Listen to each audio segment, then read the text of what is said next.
UAE obviously has a special place in your heart. Is it nice to be back? Of course, I mean, I have to say, and I always been saying the same thing, I mean, it's similar to home, so that helps a lot to feel comfy in every single venue, because the weather is normally good, sunny, even windy in some occasions, and that's why probably I feel more comfy, yes. Let's go back to 2011, the Desert Classic, and then you top it off with the DP World Tour Champs. How amazing were those two wins just down the road in Dubai? Well, clearly, Dubai Desert Classic, it was a golf course that I enjoy a lot, always. And Dubai is a busy city, you have a lot of restaurants. It's nice to being able to disconnect from the golf, and in that case, Dubai is nice. And then winning the last tournament of the year was obviously my biggest event back then, and it's still the biggest tournament that I have won ever. Two golf courses that I like, it suits my eyes, and that's why it was easy. And my best, probably that was the best year of my career. I was co-leading at the Masters the same year in the middle of that season, so a lot of positive things that year happened. Dubai, as I said, was a golf course that even when you have to turn the ball sometimes left, I was able to manage playing with my fade or with my high ball. And then the Jumeirah course is a completely different one. It used to be a bombers golf course, a lot of blind shots to the greens. But again, I think the two things that I can really remember in common was my shape, my own shape. I was playing the best golf of my career. Luke Donald just finishing in front of me was that year that Luke Donald ends up winning the European Tour Order on Merit and the PGA Tour Order on Merit, and he was the best result in the clubhouse right before me. It was an exciting, obviously, moment. It was a long putt, right to left, uphill, downhill. It had everything, but in my mind, I knew that if I make two putts from there, I won the event. It wasn't easy, but I would won it.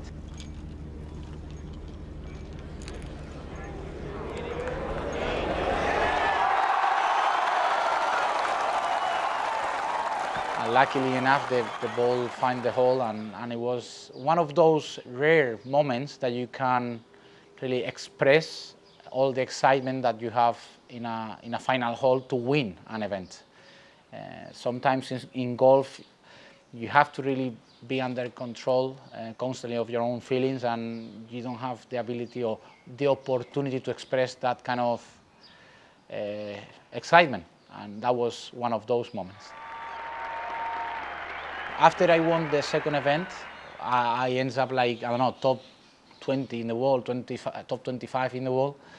And I thought that it was time to become a little bit more consistent, technically speaking, with the short irons. I took the decision to change technically, and clearly it wasn't a good decision. I started playing worse, and feeling the swing kind of weird and out of place. And by the middle of the year, I started to feel some kind of pain in the wrist. I thought that it was all related to the technical change. And I remember by, I don't know, July of 2012, I can really barely hit the ball. I went to the doctor, and the doctor says that I have a ligament partially broken, and I have to have surgery at the end of 2012.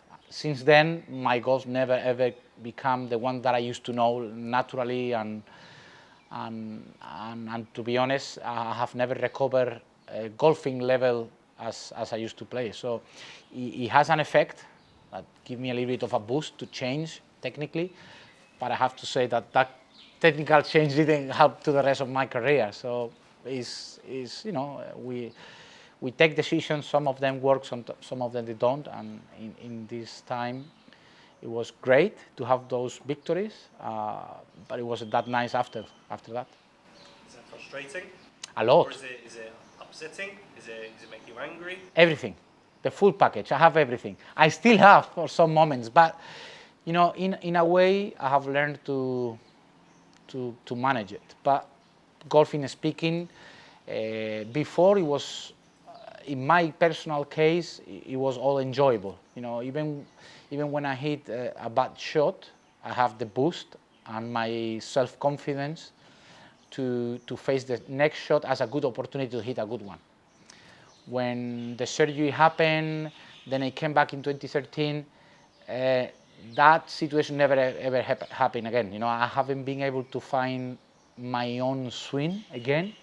So in that sense, golf has become more kind of a job, more than a way of living as I used to. I was happy playing golf. Now it's my job, and I have to do the best that I can, but I don't enjoy it as I used to. And obviously this year you're playing this season on the Challenge Tour a bit. Is that tricky to accept? No, because it's not because last year I played worse than never. No. It's because probably last year I wasn't able to deal with my worst golf, which is different. So I've been playing poor or average for the last 4 or 5 years. Before, for different reasons, I was able to put myself at the end of the year in a position where I can save my car. But I wasn't really in contention anymore. You know, I was dealing with a bad golfing level. Last year, unfortunately, didn't happen. So it was something that you can expect. What I wish for this season is to turn around the situation a little bit, mentally and golfing speaking. You know, like stroking the ball a bit better to give me the opportunity to fight for my European Tour card again. But as I said, things in golf are not magics. This is not like, oh, suddenly. No.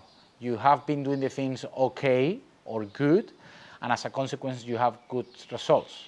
So I want to really feel again that I'm in that kind of path, positive path, to being able to say, well, you know, I can shoot low or not, but at least I'm feeling that I'm doing the things properly.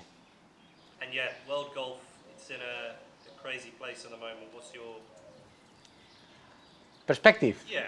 Point of view, opinion. Yeah, all of the above. Well, it's difficult to have to make a judge when you are not in part of it. But what is clear is that from my point of view, every single player, as we are individual sport, is free to manage their own career as they want. But it's true too that we have rules in every single professional tour in the world. The differences are more in what are you expecting from your own career and what you want to do. Some people, because they have already experienced every single stage of their career, are maybe tempted by the money, as some of those LIV players.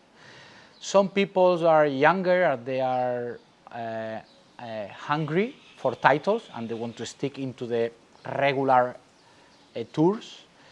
And you have some people who just want to really play less and for more. I don't really know. You know, every single player has his own point of view about his career. So criticizing the different options is not my style. What I'm completely agree is following the rules. Some people play the PGA Tour. When you agree to the membership, they have a regulation. Same in the, sorry, I was about to say European Tour because I'm old style, but DP World Tour is exactly the same.